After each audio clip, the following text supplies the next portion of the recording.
Good morning mga kanter. Karon ako'y pakita akong first meal.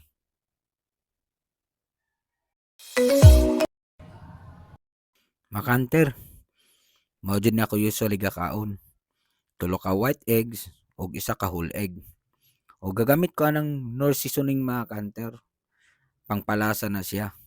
Dili angay kadlukan ang sodium mga kanter. Kay importante sad na siya. Dili tanan ato gakaonon, tab-ang lang. So mo na siya mga kanter.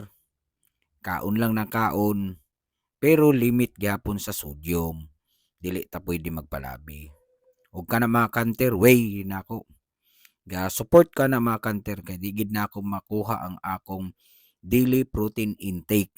So mo nang kinanglan ko ng og support sa akong whey powder para mahit na ko ang akong kinahanglan na protein kana na adlaw. So mo na kanter pati pinaka last na patak kinahanglan na ato kuhaon kay mora pud na ang last na ko na supply karon na adlaw. Salamat mga kanter. God bless.